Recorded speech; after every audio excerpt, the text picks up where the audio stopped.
ಇಷ್ಟೊತ್ತು ನಾವು ತನಿಷಾ ಕುಪ್ಪಂಡ್ ಅವ್ರ ಜೊತೆ ಮಾತಾಡಿದ್ವಿ. ಈಗ ಬೆಂಕಿ ಕ್ಯಾರೆಕ್ಟರ್ಗೆ ಸ್ವಲ್ಪ ಇನ್ವಾಲ್ವ್ ಆಗ್ಬಿಡೋಣ, ಒಂದೆರಡು ನಿಮಿಷ ಸ್ವಲ್ಪ ಬೆಂಕಿನ ಮಾತಾಡಿಸ್ಬಿಡೋಣ. ಯಾಕಂತ ಹೇಳಿದ್ರೆ ಯಾವುದೇ ನಾವು ಅವ್ರ ಜೊತೆ ಮಾತುಕತೆ ಮಾಡಬೇಕು ಅಥವಾ ಸಂದರ್ಶನ ಮಾಡ್ಬೇಕಂತ ಹೇಳಿದ್ರೆ ಬೆಂಕಿಗೆ ಇನ್ವಾಲ್ವ್ ಆಗದೆ ನಾವು ಮೂವ್ ಆಗೋಕ್ಕಾಗಲ್ಲ. ಒಂದು ರೀತಿ ಏನೋ ಇನ್ಕಂಪ್ಲೀಟ್ ಅನ್ಸ್ಬಿಡುತ್ತೆ. ಬೆಂಕಿಯವರೇ ಹೇಗೆ ಈಗ ಬಿಗ್ ಬಾಸು ನಿಮ್ಮದು ಮುಗಿದೋಯ್ತು ಸೀಸನು, ಇಲ್ಲಿವರೆಗೂ ಆದ್ರೂ ಇನ್ನೂ ನಿಮ್ಮದು ಮೀಮ್ಸ್ ಇರ್ಬೋದು, ಟ್ರಾಲ್ಸ್ ಇರ್ಬೋದು, ಏನೇ ಒಂದಿರ್ಬೋದು, ಕಂಪೇರ್ ಮಾಡಿ ಬರ್ತಾ ಇದೆ. ಈ ಸೀಸನಲ್ಲಿ ಬೆಂಕಿ ಯಾರು, ಈ ಸೀಸನಲ್ಲಿ ಸಂಗೀತ ಯಾರು, ಈ ಸೀಸನಲ್ಲಿ ವಿನಯ್ ಯಾರು ಅನ್ನೋ ರೀತಿ ಬರ್ತಾ ಇದೆ, ಕಂಪ್ಯಾರಿಸನ್ ಬರ್ತಿದೆ. ಈ ಸೀಸನ್ ನೋಡ್ತಿದ್ದೀರಾ ನೀವು? ಸ್ವಲ್ಪ ಯಾಕೆ ನೀವು ನೋಡ್ತಿಲ್ಲ, ಫಸ್ಟ್ ಅದನ್ನು ಹೇಳಿ. ಮೊದಲನೇದಾಗಿ ಸಮಯ ನಮಗೆ ಅದನ್ನು ಮ್ಯಾನೇಜ್ ಮಾಡೋಕ್ಕಾಗ್ತಾ ಇಲ್ಲ.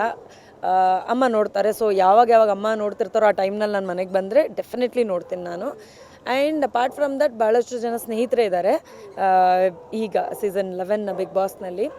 ಕಂಪ್ಯಾರಿಸನ್ ಕಷ್ಟ, ಯಾಕೆ ಅಂತಂದರೆ ಈ ಸಲ ಇರುವಂಥವ್ರು ಇನ್ನೂ ವಿಭಿನ್ನವಾಗಿದ್ದಾರೆ. ಅಂದರೆ ನಮ್ಮ ಸೀಸನ್ನಲ್ಲಿ ಇದ್ದಂಥವ್ರು ಭಿನ್ನವಾಗಿದ್ದಾರೆ ಅಂತ ಅನ್ಕೊತಾ ಇದ್ರು. ಈ ಸೀಸನ್ನಲ್ಲಿ ಇದ್ದಂಥವ್ರು ತುಂಬ ವಿಭಿನ್ನವಾಗಿದ್ದಾರೆ ಅಂತ ಹೇಳ್ಕೊಬೋದು. And there are few factors that ನಾವು ಅಲ್ಲಿ ಇರಬೇಕಾದ್ರೆ ನಮಗೆ ಯಾರಿಗೂ ಅರ್ಥ ಆಗಲ್ಲ. ಅಂತಂದರೆ ನಾವು ಮಾಡ್ತಿರೋದೆಲ್ಲ ಎಂಟರ್ಟೈನ್ಮೆಂಟ್ ಅಂತ ಅಂದ್ಕೊಂಡಿರ್ತೀವಿ, ಬಟ್ ನೋಡೋರ್ಗೆ ಅದು ಕಾಣಿಸ್ತಿರಲ್ಲ ಅನ್ನೋದು ಮನೆಯಲ್ಲಿರೋರ್ಗೆ ಅಷ್ಟು ಸುಲಭವಾಗಿ ರೀಚ್ ಆಗಲ್ಲ. ಐ ಬಿಲೀವ್ ಅವ್ರು ಯಾರಾದ್ರೂ ಇವಾಗ ಯಾರ್ಯಾರು ಎಲಿಮಿನೇಟ್ ಆಗಿ ಬರ್ತಾ ಇದ್ದಾರಲ್ಲ ಅವ್ರಿಗೆಲ್ರಿಗೂ ಆಚೆಯಿಂದ ನೋಡಿದಾಗ ಅದು ಗೊತ್ತಾಗುತ್ತೆ, ಯಾಕೆ ಇದು ಹಿಂಗೆ. ನಾವು ಎಂಟರ್ಟೈನ್ ಅಂದರೆ ವಿ ಎಂಜಾಯ್ಡ್, ಅಲ್ಲಿ ಒಳಗಡೆ ಎಂಜಾಯ್ ಮಾಡ್ತಿರ್ತೇವೆ ಆ್ಯಕ್ಚುಲಿ.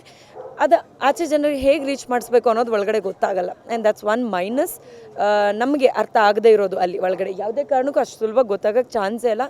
ವೀಕೆಂಡಲ್ಲಿ ಸುದೀಪ್ ಸರ್ ಏನಾದರೂ ಆ ವಿಚಾರನ ರಿಪೀಟ್ ಮಾಡಿದ್ರೆ ಮಾತ್ರ ನಮಗೆ okay this was on entertainment factor ಅಂತ ನಮಗೆ ಗೊತ್ತಾಗ್ತಿಲ್ಲ, ಅಂದರೆ ಗೊತ್ತಾಗೋಕ್ಕೆ ಸಾಧ್ಯನೇ ಇಲ್ಲ. ಬಟ್ ಈ ಸೀಸನ್ನಲ್ಲಿ ಯಾವ್ದು ನೋಡಲಿಲ್ಲ ಅಂತಂದ್ರೂ ಸುದೀಪ್ ಸರ್ ಎಪಿಸೋಡ್ ಮಾತ್ರ ಡೆಫಿನೆಟ್ಲಿ ನೋಡ್ತಾ ಇದ್ದೀನಿ ನಾನು. And I love the way you are looking Sudeep sir, you are looking really fantastic.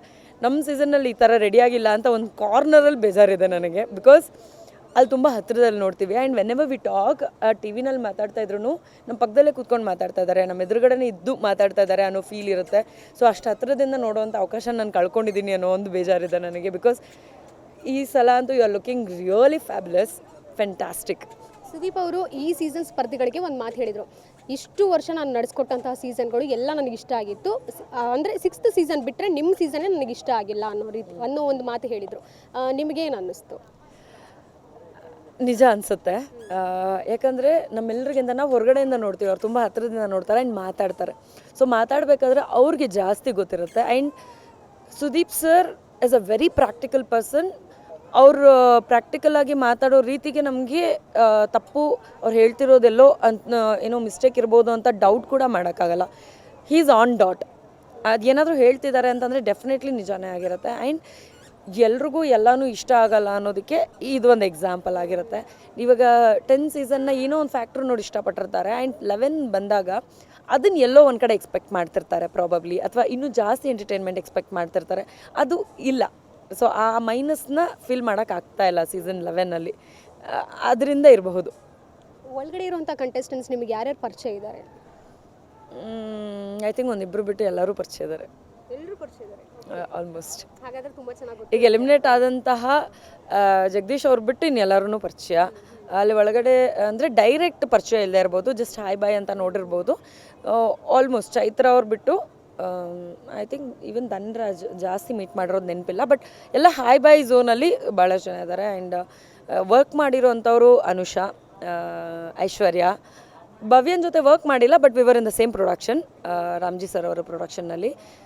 Shishir again ನಾವು ವರ್ಕ್ ಮಾಡಿಲ್ಲ, but we know each other. ಯಾರು ರಂಜಿತ್ತು, ತ್ರಿವಿಕ್ರಮ್ ಅಗೇನ್ ನಮ್ಮ ಲಾಂಚಿಗೆ ಕೂಡ ಬಂದಿದ್ದರು, ಅಂದರೆ ಟೀಸರ್ ಲಾಂಚಿಗೆ ಕೂಡ ಬಂದಿದ್ದರು ಅವರು. ನಮ್ಮ ಬ್ಯಾಚ್ಗೆಲ್ಲ ಒಳ್ಳೆ ಪರಿಚಯ ಅವರು. And apart from that gold Suresh ಅವರನ್ನು ಜಸ್ಟ್ ಮೀಟ್ ಮಾಡಿದ್ದೀನಿ ಅಷ್ಟೇ. So I don't know much about him. ಅವರು ಅಂದರೆ ವೈಫ್ ಯಾ ಅಂದರೆ ಅದೇ ಒಂದಷ್ಟು ಜನ ಎಲ್ಲರೂ ಪರಿಚಯನೇ, ಬಟ್ ಜಾಸ್ತಿ ನೋಡೋಕ್ಕೆ ಸಿಕ್ಕಿರೋವಂಥದ್ದು ನನಗೆ ಅನುಷಾ ಇರ್ಬೋದು, ಐಶ್ವರ್ಯ ಇರ್ಬೋದು, ತ್ರಿವಿಕ್ರಮ್ ಇರ್ಬೋದು, ಶಿಶಿರ್, ಆ್ಯಂಡ್ ವೆಲ್ಸ್ Bhavya. I think everybody is playing good, but entertainment ಫ್ಯಾಕ್ಟರ್ನ ಬಿಟ್ಬಿಡ್ತಾ ಇದ್ದಾರೆ ಅಂತ ಅನಿಸುತ್ತೆ. ಬಟ್ ನಮಗೂ ಇದನ್ನು ಹೇಳ್ತಿದ್ರು, so I can feel what they are going through. ನಿಮ್ಮದ್ರಲ್ಲಿ ಎಂಟರ್ಟೈನ್ಮೆಂಟ್ಗಿಂತ ಬೇರೆನೇ ಸಕ್ಕತ್ತಾಗಿ ಮಜಾ ಆಯಿತು ಬಿಡಿ. ಜಗಳದಲ್ಲೇ ಅಂದರೆ ಎಂಟರ್ಟೈನ್ಮೆಂಟ್ ನಮಗೆ ಸಿಗ್ತಾ ಇತ್ತು. ಅಂದರೆ ಒಂದೊಂದು ವಿಚಾರ ಇರುತ್ತಲ್ಲ, ಒಬ್ಬರು ತಮಾಷೆ ಮಾಡೋದು ಇಷ್ಟ ಆಗುತ್ತೆ, ಇನ್ನೊಬ್ರು ಡಾನ್ಸ್ ಮಾಡೋದು ಇಷ್ಟ ಆಗುತ್ತೆ, ಇನ್ನೊಬ್ರು ಫೈಟ್ ಮಾಡೋದು ಇಷ್ಟ ಆಗುತ್ತೆ. ಐ ಥಿಂಕ್ ಅದಕ್ಕೆಲ್ಲ ಒಂದೊಂದು ಕ್ಯಾಟಗರಿ ಇತ್ತು ನಮ್ಮ ಇದರಲ್ಲಿ.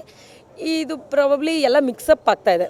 ಅಂದರೆ ಸಪ್ರೇಟ್ ಕಾಣಿಸ್ದೇ ಇರೋದ್ರಿಂದ ಪ್ರಾಬಬ್ಲಿ ಮ್ಯಾಶಪ್ ಆಗಿ ರೀಚ್ ಆಗ್ತಿಲ್ವೇನೋ ಅಂತ ಅನಿಸುತ್ತೆ.